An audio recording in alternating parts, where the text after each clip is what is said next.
we are not only doing the biggest book haul I've ever done, but we also have a completely empty TBR cart. I know, that's insane, but we set out in September of 2024 to read our entire physical TBR, and we accomplished that challenge. I really wanted to make sure I was reading the books that I was like purchasing. Otherwise, I just get stressed. I feel like these books are just staring at me from my TBR cart, wondering when they're gonna get loved, wondering when they're gonna get picked up, and I just continue to read everything on my Kindle. That being said, we have a massive stack of books next to us. We have some packages to open up together as well. Let's start with our gifties. Ooh, okay. Oh my gosh, this is from Amethyst. Thank you so much. Happy early Christmas. This is a book that I heard about from Stephanie Bookish, The Black Tongue Thief by Christopher Buehlman. It's a fantasy adventure book. Our main character, Kinch, owes the Takers Guild a small fortune for his education as a thief, which includes but is not limited to lockpicking, knife fighting, wall scaling, fall breaking, lie weaving, trap making, plus a few small magics. His debt has driven him to lie in wait by the old forest road, planning to rob the next traveler that crosses his path, but today Kinch has picked the wrong mark. I love stories like this. I love a thievy, conniving, sneaky main character. So this sounds super fun. And I actually feel like most of the books that I've read like this, where we have a thievy or like assassin-y type main character, they've been a girl, a female. So this will be really fun to read. Thank you so much. I can't wait for this. Oh my gosh. And I'm going to tape your little note in the front with some washi tape. So I'm gonna stick this in here. Let's open up our second little giftie.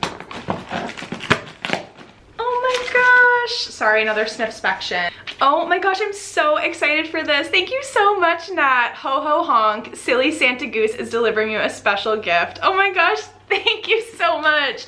And we have Don't Let the Forest In by CJ Drews. I've had this on my book wish list just because I didn't want to forget about it. I had it, it said like pre-order for so long, so I can't remember when this book actually came out, but this sounds so good. Also, this cover is crazy. This is a YA. Our main character's name is Andrew. He's a high school senior and he finds refuge in twisted fairy tales that he writes for the only person who can ground him to reality, Thomas Rye, the boy with perpetually ink-stained hands and hair like autumn leaves, and with his twin sister Dove inexplicably keeping him at a cold distance upon their return to Wickwood Academy. Andrew finds himself leaning on his friend even more. But something strange is going on with Thomas. His abusive parents have mysteriously vanished and he arrives at school with blood on his sleeve. Thomas won't say a word about it and shuts down whenever Andrew tries to ask him questions. Stranger still, Thomas is haunted by something and he seems to have lost interest in his artwork, whimsically macabre sketches of the monsters from Andrew's wicked stories. And Andrew follows Thomas into the off-limits forest one night and catches him fighting a nightmarish monster. Thomas's drawings have come to life and are killing anyone close to him. It is just the perfect mix between like a dark academia setting, creepy monsters. It sounds super macabre. It sounds a little bit like gothic and stuff like that. So I'm so excited for this. Thank you so much, Nat. Same thing. I'm going to put your little note in here. So cute. And then I'm going to tape it in. So I am subscribed to the Fairy Loot Romantasy book only boxes. So these are going to be the November and December books. I don't know which is which because I didn't look up spoilers. I have been doing that recently, but I don't know, with these ones I was like, whatever. Oh, this is October and November. Ooh, this book has been out for a little while, I think. The theme is Dark Dalliance and it is The Coven by Harper L. Woods. I'm trying to think if I've read anything by Harper L. Woods before. Oh my gosh. Hello? It's giving like Draco and Hermione, except if Draco had dark hair. Stunning. And then the cover is the same, but it has some foiling on it. Oh my gosh, pretty. The back, for those who love them villainous. The edges are have a little skull and bone. This is even prettier. Also foiling. So creepy and gorgeous. That's how I wish I could go to sleep, in like a long nightgown like that. I love him already. And then we have the like original cover on the inside of the dust jacket. This has been on my want to read list for quite some time. I just haven't got around to it. So now that I own the physical copy, that should help me prioritize it a little bit more. So that is the October Fairy Loot Romantasy book. And then let's do November. And the book is A Fire in the Sky by Sophie Jordan. I haven't heard this one before. Follow Tasman as she pretends to be a royal and marries a famed dragon slayer. However, when the truth is revealed and dark secrets are exposed, magics thought to be long gone are awakened and threaten the peace of the kingdom. Oh gosh, what is this? There's a horse on the back. This has a really pretty like color blocking cover almost. Oh, this is really cool with like the dragon scales on the cover with foiling. This is absolutely freaking gorgeous. It seems very wintry, which might be a vibe if I can sneak this in December. The sprayed edges have a little horse on them. Okay. Okay, Dragon Slayer. Now let's get into all of the books that I have purchased. Some of these I have read already because I have just been an absolute menace with wanting to read my physical books. So the first one that I've held recently is Wild Love by Elsie Silver. I recently finished her Chestnut Spring series and just absolutely fell in love, and I needed more. So after I finished Hopeless, I had been putting it off because I was devastated to be like finally finishing that series. I was like, I need something else on deck by Elsie Silver. So Wild Love is a billionaire, single dad, small town romance. I did get 100 pages into this. I put it down with the intention of coming back to it because like at that moment in time, I wasn't like super in the mood for it. But I am excited to continue with the series. I've heard the second book in the series, Wild Eyes, is really good. And I just love these covers. Like I'm really excited to have these on my shelf. I'm actually planning on redoing this entire bookshelf behind me. So I'm sorry that it's in an absolute state right now. I'm planning on potentially making this into my romance shelf because I've been getting super into contemporary romance recently. So this will be on there, making it pretty very soon. And then speaking of Elsie Silver, actually let's just haul all of the Elsie Silver books that I've bought recently because Girly Pop has been taking our money.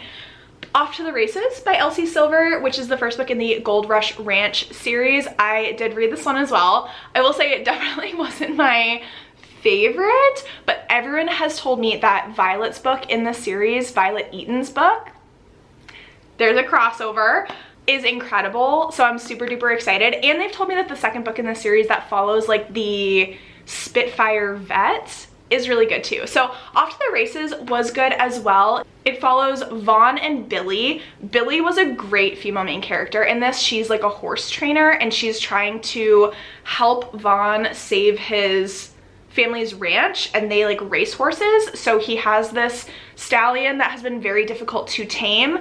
Enter Billy. She's the best horse trainer that these Canada streets have ever seen, and she befriends this horse who also is absolutely incredible, and I love the horse. The horse was like my favorite character in this book, so there's that. So Off to the Races, and then I'll quickly just mention these other two. I love these new covers. I'm just gonna hold them up all together because these are so pretty. Please keep giving us gorgeous cowboy romance covers and I'm just gonna keep buying them. I'm absolutely obsessed. The front runner is about Stefan Delka. He's public enemy #1 in this small town. He's a prickly outsider with a murky past that's hard to overlook, and all he wants is to race horses and be left alone. But our Spitfire vet named Mira Thorne needs his help to save a sick fowl. He's too drawn to her to refuse in exchange. He wants her. Mira was in the first book and I thought that she was a super duper interesting, fun character. So I'm excited to get her little romance. And then this is the Violet book. So what happened between Cole Harding and Violet Eaton in their anonymous online chats was meant to stay buried in the past until it didn't. It's a small world, but Ruby Creek is even smaller. And when Cole reluctantly moves to town for a business venture, he finds Violet working as a jockey on the family ranch, just as tempting as he remembers. But Violet gets into a riding accident, and so not only is she dealing with like not being able to work, not being able to be a jockey, which she really loves, but then she has this irritating man, Cole, who is just in her business. And I understand that they are very bantery in this, so I can't wait to get to these. Next up is a book that was not on my radar until someone recommended it to me. Jonathan, my eyeballs are on you. It's called Servant of Earth by Sarah Hawley. It's about Kenna, who's best known in her village for being a little bit wild, some say half feral, but she'll need every ounce of that ferocity to survive captivity in a cruel fae court.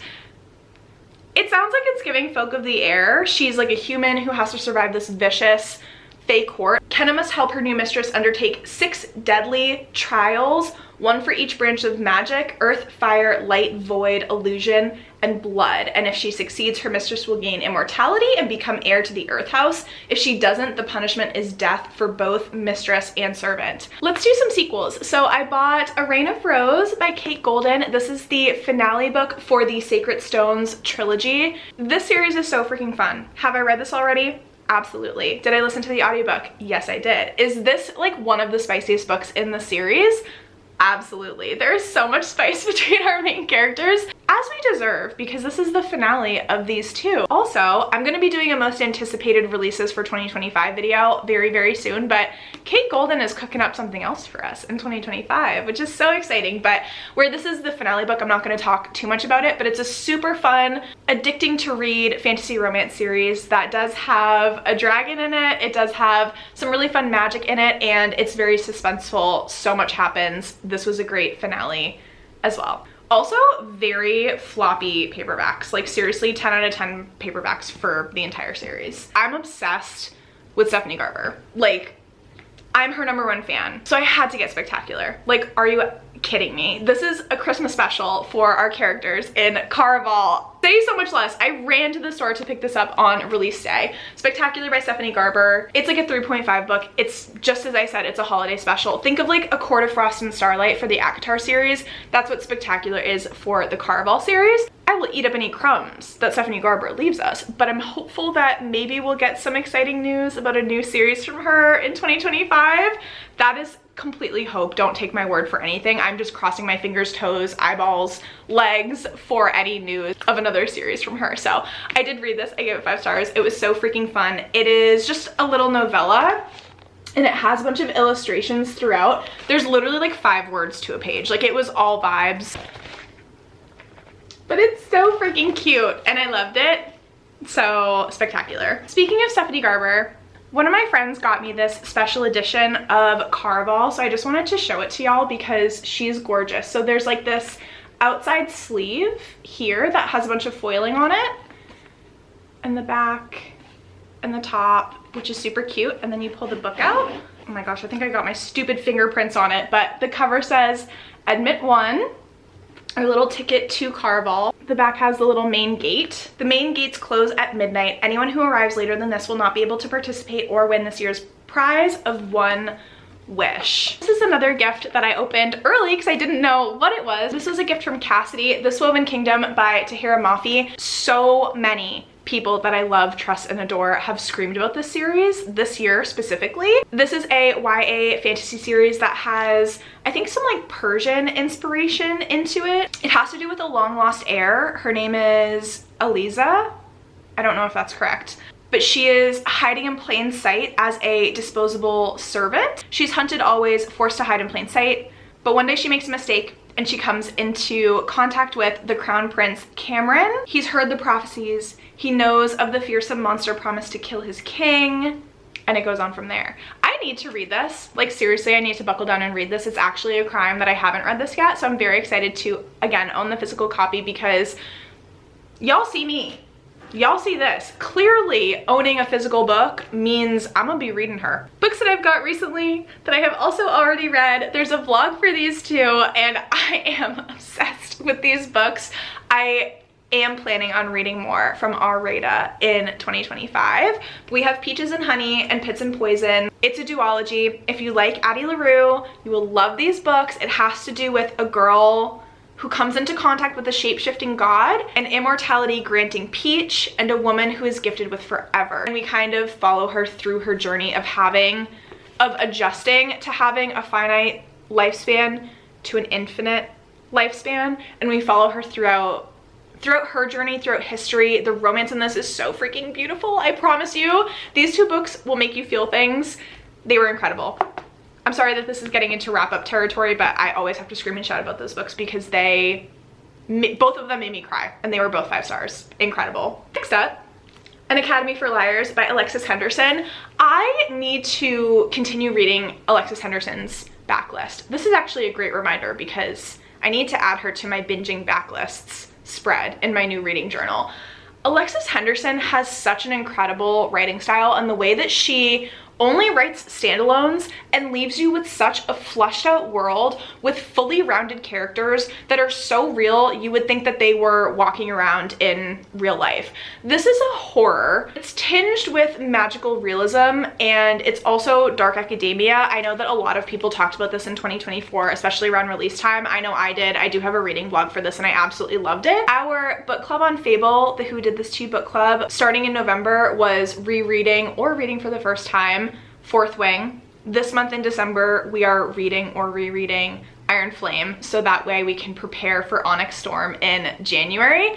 So I had to haul the paperback because this is just the floppiest thing in the whole world. There were the sprayed dragon edges, so I had to get the paperback copy. This does also have bonus content. You get an extra chapter from Xaden's POV. I also just wanted to be comfy while I was reading this book because those hardcovers are so heavy and crazy. So this was like my comfy reread purchase. And then the last couple here, actually let me talk about my other fairy loot. So this one would have been from September. I still haven't read this yet, but I'm hoping to get to it this month. The Half King by Melissa Landers, another fantasy romance. Every night at sunset, he turned to shadow, and every dawn made him whole again. Eventually he would lose his daylight hours as well until he vanished forever. I think that the male main character in this is like a shadow sad boy. It sounds right up my alley. We're down to our last couple and then we get to organize our TBR cart, which I'm so excited about. Obviously we had to haul The Songbird and the Heart of Stone by Carissa Broadbent. I'm currently reading this right now. It's the 3rd book in the Crowns of Nyaxia series. This is the start to the next duology because Crowns of Nyaxia is a series of 3 duologies. I'm so excited for the romance in this one. I'm so excited to be following a new couple. That's all I want to say about this because honestly, talking about this book, you can't do it without like spoiling Serpent and the Wings of Night, Ashes and the Star-Cursed King. All you need to know is an incredible vampire world, like one of my favorite vampire worlds literally ever, hands down. And we also go to the underworld. Okay, please don't take away my romantasy booktuber badge of honor, but I haven't read this yet. When it first came out and everyone was screaming about it, sometimes super duper hyped books I just get really like nervous for. So Quicksilver by Callie Hart. Then I learned that the next book in this series comes out towards the end of next year. I think that we're anticipating like November it comes out. So I'm hoping to read this closer to when the second book comes out, but I'm gonna be purchasing her. She's gonna be on my shelves. And then our last book, one that I'm really nervous for because I know that I'm probably going to love it because I've heard that Robin Hobb's characters just rip your whole heart out and throw it on the floor. And I get that from Saba Tahir. I get that from Jay Kristoff in the Empire of the Vampire series. I need another author that when I don't have releases from Saba and Jay, I need to be able to turn to Robin Hobb, and I know that she's gonna do that for me. So I have Assassin's Apprentice by Robin Hobb. It's the first book in the Far Seer trilogy. I think it's gonna be a banger. This is going to be like a 5-star prediction for me for sure. I'm planning to start this in January, so I had to haul it and get a physical copy. Talk about another floppy paperback. Like, they knew what they were doing for us readers. I am going into this not knowing really anything at all, and I think that's best for me. All I know is that our main character is named Fitz. He's the bastard son of a noble prince. Raised in shadow, he's treated like an outcast, and he's secretly tutored in the arts of an assassin. Those are all the books that I have hauled recently. If you've read any of these and loved any of these, please let me know in the comments down below. I need your hype. I don't know if in 2025 I'm going to do a reading my entire physical TBR challenge again. We'll see. It worked out well in 2024, but